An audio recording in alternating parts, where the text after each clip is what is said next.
MSME growth circle की इस video में आपका स्वागत है। आज हम भारतीय एमएसएमईज में एक ऐसे विषय पर बात करने जा रहे हैं जिस पर सच कहूं तो अक्सर बात नहीं होती। मेंटल हेल्थ यानी मानसिक स्वास्थ्य। अक्सर इसे एक लग्जरी टॉपिक माना जाता है ना? कुछ ऐसा जिस पर तब ध्यान दिया जाएगा जब सब कुछ ठीक हो जाएगा, जब बिजनेस सेट हो जाएगा। हाँ, जब बिजनेस सेट हो जाएगा। लेकिन जो स्रोत हमने देखे हैं वो एक चौंकाने वाली सच्चाई बताते हैं। एमएसएमईज में चीजें कभी भी वास्तव में ठीक नहीं होती। बिल्कुल, कोई ना कोई आग तो लगी ही रहती है हमेशा। और मानसिक स्वास्थ्य को नजरअंदाज करना, वो चुपचाप आपकी प्रोडक्टिविटी, कर्मचारियों के भरोसे और बिजनेस की ग्रोथ को नुकसान पहुंचाता रहता है। बिल्कुल। और इसीलिए आज की हमारी चर्चा का जो मिशन है वो यही समझना है कि एमएसएमईज में मानसिक स्वास्थ्य का असली मतलब क्या है, ये कॉर्पोरेट से ज्यादा बड़ी चुनौती क्यों है, और सबसे जरूरी, हाँ, इसे बेहतर बनाने के लिए क्या व्यवहारिक कदम उठाए जा सकते हैं। ये कोई सॉफ्ट होने के बारे में नहीं है, बल्कि बिजनेस को लंबे समय तक टिकाऊ और मजबूत बनाने के बारे में। चलिए इसी बात से शुरू करते हैं। आपने कहा ये सॉफ्ट टॉपिक नहीं है। एमएसएमई की दुनिया हम सब जानते हैं एक प्रेशर कुकर की तरह है। बिल्कुल। ऑर्डर डिलीवर करने हैं, क्लाइंट से पेमेंट वसूलनी है, टीम को सैलरी देनी है, सरकारी नियमों का पालन करना है। इस रोजमर्रा के दबाव में मानसिक स्वास्थ्य की बात करना ही गैर जरूरी लगता है। और यहीं पर सबसे बड़ी गलतफहमी है। जब हम एमएसएमई में मानसिक स्वास्थ्य की बात करते हैं तो हमारे दिमाग में अक्सर बड़ी कंपनियों की एक तस्वीर आ जाती है। हाँ, योगा सेशंस और वो सब। हाँ, वही।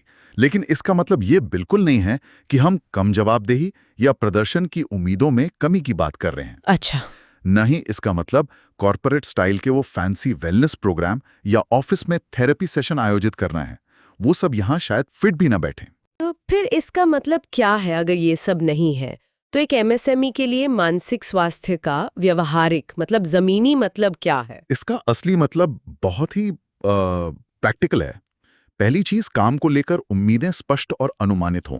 ओके। मतलब टीम के हर सदस्य को पता हो कि उनसे क्या उम्मीद की जा रही है और कब तक। ठीक है। दूसरा, बातचीत सम्मानजनक हो, चाहे कितनी भी मुश्किल स्थिति क्यों ना हो। तीसरा, किसकी क्या भूमिका है, रोल क्लियरिटी जिसे कहते हैं, वो साफ हो ताकि कंफ्यूजन ना हो। और सबसे जरूरी, घबराहट में लिए जाने वाले फैसले कम हो। मतलब हर छोटी बात को अर्जेंट बताकर जो माहौल तनावपूर्ण बना दिया जाता है वो कम हो। ये बहुत सोचने वाली है, क्योंकि ज्यादातर लोग इसे सॉफ्ट स्किल से जोड़ते हैं, जबकि आप कह रहे हैं कि ये असल में ऑपरेशनल एफिशिएंसी का मामला है। बिल्कुल।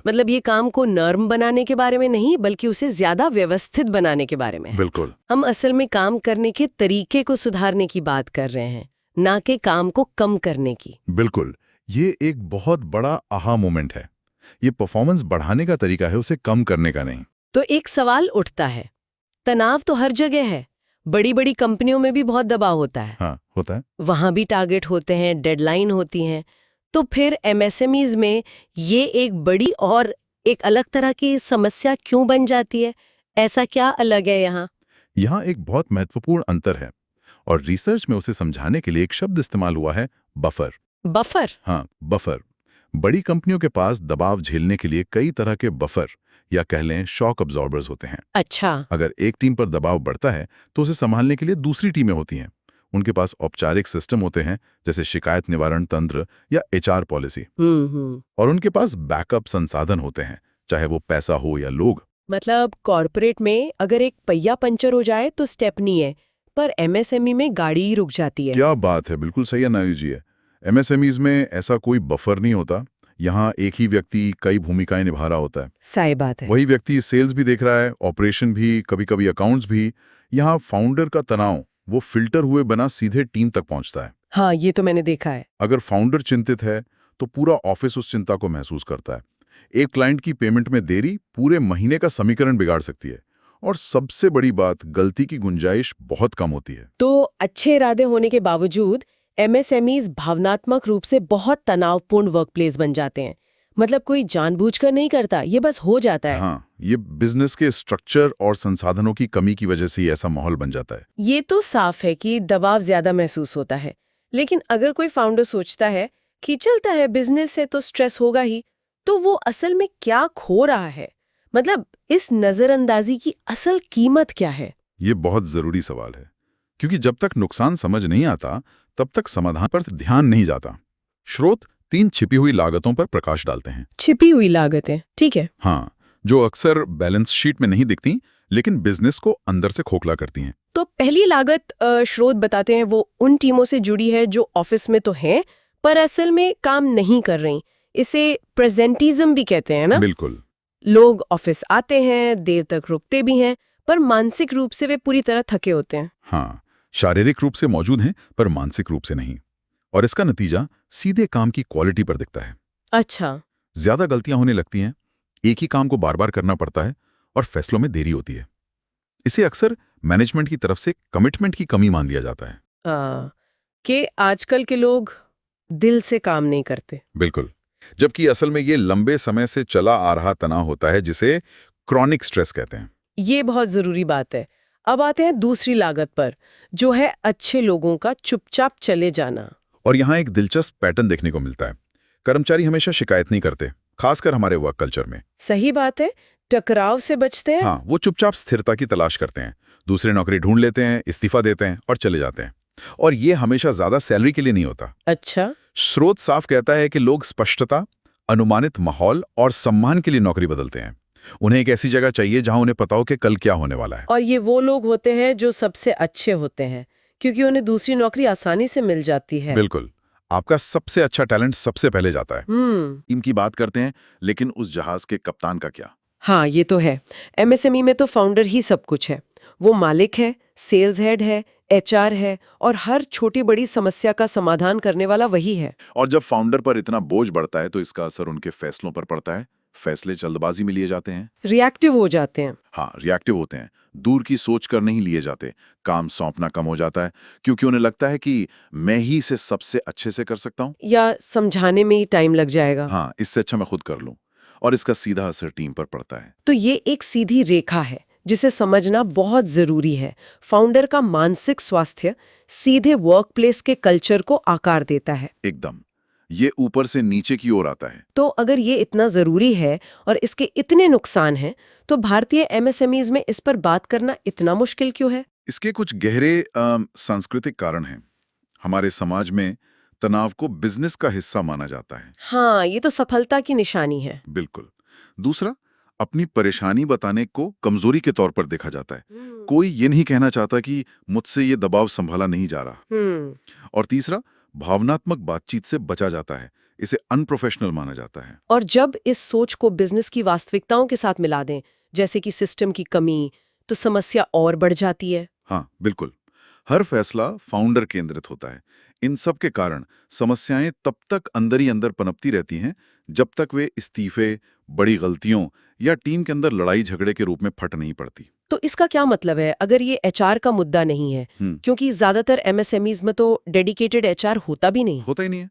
तो ये क्या है? इसे कौन संभालेगा? रिसर्च में एक बहुत शक्तिशाली तर्क दिया गया है। एमएसएमईज में मानसिक स्वास्थ्य एचआर का नहीं बल्कि लीडरशिप का मुद्दा है।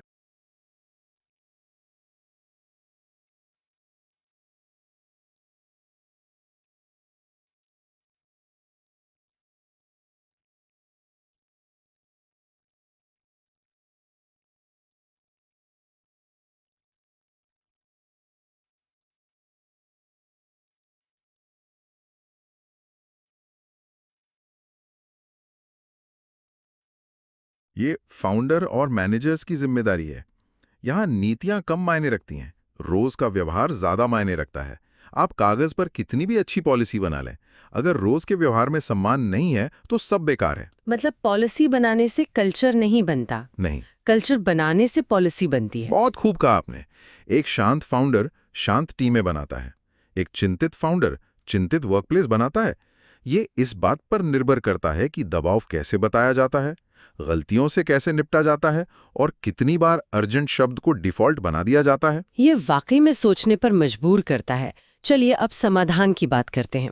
जो एमएसएमईज इस मामले में अच्छा काम कर रहे हैं, वो ऐसा क्या अलग करते हैं? स्रोत 5 व्यवहारिक कदमों के बारे में बताते हैं। हाँ, और ये कदम बहुत ही सीधे और सरल हैं। पहला और सबसे महत्वपूर्ण कदम, वे तनाव कम करने से पहले अव्यवस्था मतलब केओस कम करते हैं। अच्छा, अव्यवस्था कम करते हैं। तनाव अक्सर अव्यवस्था का ही नतीजा होता है। जब कोई योजना नहीं होती, जब प्राथमिकताएं तय नहीं होती, तो अव्यवस्था फैलती है और उससे तनाव पैदा होता है। इसका कोई उदाहरण? जरूर। सोचिए, एक छोटी आईटी कंपनी है। क्लाइंट की तरफ से हर दिन नए नए बदलाव के अनुरोध आते हैं। अगर कोई सिस्टम नहीं है तो डेवलपर हमेशा दबाव में रहेंगे। हाँ।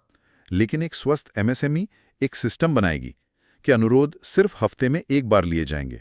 इससे अचानक आने वाला काम कम हो जाता है, अव्यवस्था घटती है और तनाव अपने आप कम हो जाता है। समझ गई। दूसरा कदम क्या है? दूसरा, वे भूमिकाओं को स्पष्ट रूप से परिभाषित करते हैं। जब हर किसी को पता होता है कि उनका काम क्या है तो भ्रम कम होता है और लोग एक दूसरे पर दोष भी नहीं मढ़ते। बिल्कुल। तीसरा कदम है, वे दबाव को घबराहट से अलग करते हैं। बिजनेस में दबाव से बचा नहीं जा सकता, वो तो रहेगा। हाँ, लेकिन घबराहट एक विकल्प है।